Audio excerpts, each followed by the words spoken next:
It began with an instinctual feeling, a subtle change in Laura's demeanor that I couldn't quite place at first. There was a softness in her voice when she said, "I'll be out for lunch with a friend," a softness that felt foreign after years of our relationship. It was a kind of softness that only becomes apparent when you've experienced the sharper edges of communication before, those moments of tension and discord that you thought you had smoothed out over the years. Laura and I had shared 8 years of marriage, a journey filled with morning coffees that turned into quiet conversations, whispered dreams that danced between us during late-night talks, and an unspoken understanding built from truly knowing one another. I believed we had a solid foundation. Sure, we had our disagreements, but who doesn't? I dismissed them as a natural wear and tear of life, a sign of a relationship evolving rather than deteriorating. But then everything changed. One fateful evening, I accidentally glimpsed a late-night text while her phone lay beside me on the couch, illuminating the darkened room with its screen. Can't stop thinking about today. It read, "Sent from an unfamiliar number." A pit formed in my stomach as I confronted her about it. She laughed nervously, brushing off as a mere group chat, claiming, "You know how girls can be?" I nodded, pretending to accept her explanation, but deep down, a growing unease began to fester. Lying in bed that night, staring at the ceiling, I sensed something was amiss, something deeply troubling that I couldn't shake off. As the weeks rolled by, her lunch outings became more frequent, her excuses increasingly vague and unconvincing. I decided I had to take action, though I regrettably admit that my actions veered into a territory I never thought I would explore. One afternoon, when she left her phone unattended, I made the decision to go through it. The messages I uncovered were not merely suggestive. They were explicit and revealing. Her friend was someone named Eric, and their exchanges indicated that these lunch dates involved far more than casual conversation over food.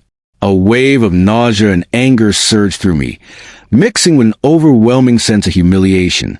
My wife, my Laura, was engaged in an affair, one that transcended mere physical attraction, revealing an emotional intimacy that echoed the connection we once shared. For a week, I bore this knowledge in silence, wrestling with internal conflict. Should I confront her, pack my bags, or plead for an explanation? Instead, I chose a path I had never envisioned. I plotted meticulously. I delved into social media, determined to uncover the truth and understand the extent of her betrayal. It wasn't long before I discovered that Eric was a colleague of hers, a sales representative from a company she had collaborated with. My investigation didn't stop there. I located his wife, Christine, on Facebook, a petite brunette with kind eyes and 2 young children. My heart ached for her, but my compassion did not deter me from executing my plan. Things unfolded quicker than I anticipated. I hired a private investigator named Frank, whose gruff demeanor and no-nonsense attitude made him perfect for the job. He delivered hard, irrefutable evidence. Photographs of Laura and Eric leaving a hotel together, their arms brushing against each other, laughter lighting their faces, and even a shot of them kissing in her car. Each image felt like a dagger, piercing through the illusion I had held on to for so long. Next, I reached out to Christine with a simple, painful message. "Hi, Christine. This is going to be hard to hear, but I believe your husband, Eric, is having an affair with my wife, Laura. I've attached photos. I'm sorry to be the one to tell you this." An hour later, her response was brief but resonated with profound weight. "Thank you for telling me." The chain of events had been set in motion, and I knew I was no longer in control of how it would unfold. Yet, I had one final move to make.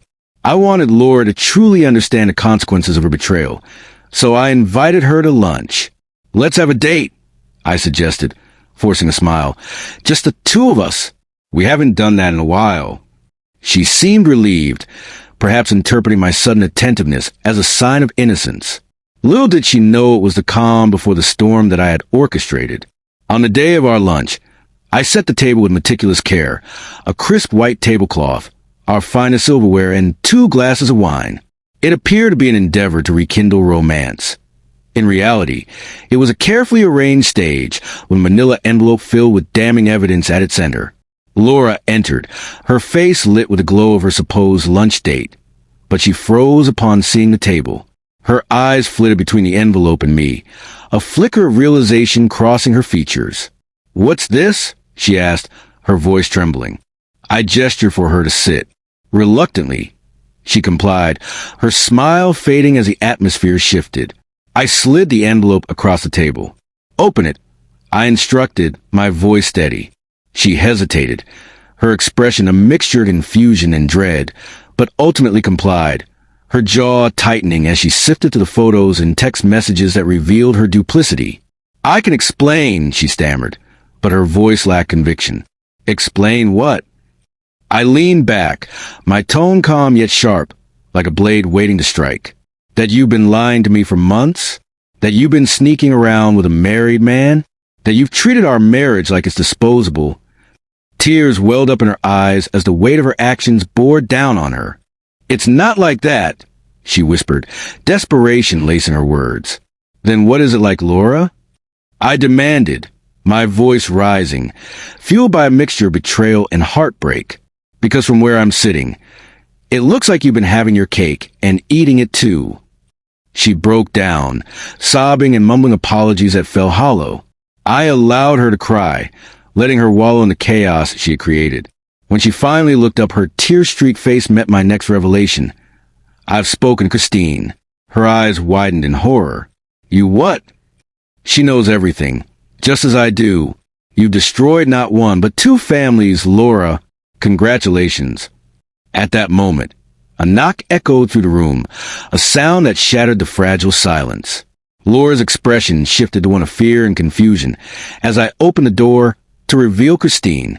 She stepped inside, her face composed but her eyes aflame with anger, followed closely by Eric, who looked as if he had just been summoned to principal's office. "What is this?" Laura whispered, her voice barely audible, a mix of disbelief and dread washing over her. "This," I said firmly, "is closure." What followed was tumultuous and chaotic. Christine unleashed years of pent-up frustration on Eric, who stood there like a deer caught in headlights, guilt plastered across his face. Laura attempted to intervene, to defend herself, but Christine turned on her with the ferocity of a lioness, declaring, "Don't you dare try to justify this. You're selfish and deceitful." The words she used were harsh and cutting, each one a reminder of the betrayal they had both inflicted. Eric finally attempted to defend himself, mumbling about feeling unappreciated at home. I interrupted, my voice rising with indignation. "Unappreciated? You have a beautiful wife and two wonderful kids, and this is how you repay her." By the end of the confrontation, emotions were frayed, and the air was thick with tension. Laura and Eric resembled mere shadows of the people who had entered that room, stripped of their pretenses.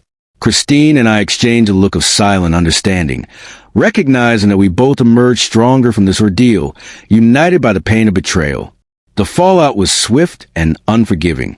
Laura packed her bags and left that evening, her departure marked by a heavy silence that filled the void she had left behind. The next day, I filed for divorce, and Christine, too, followed suit, taking back her life and her dignity. Eric lost his job when Christine sent their employer copies of the evidence, his world collapsing under the weight of his actions. Laura's reputation suffered as news of the affair spread among our friends and family. They had no one to blame but themselves for the fallout. As for me, I won't pretend it was easy. There were nights I cried myself to sleep, drowning in a sea of sorrow, and mornings when getting out of bed felt insurmountable. Yet, with time, the anger faded, replaced by a quiet determination to rebuild my life. I began therapy, took up running to channel my frustration, and reconnected with old friends who reminded me of the person I once was.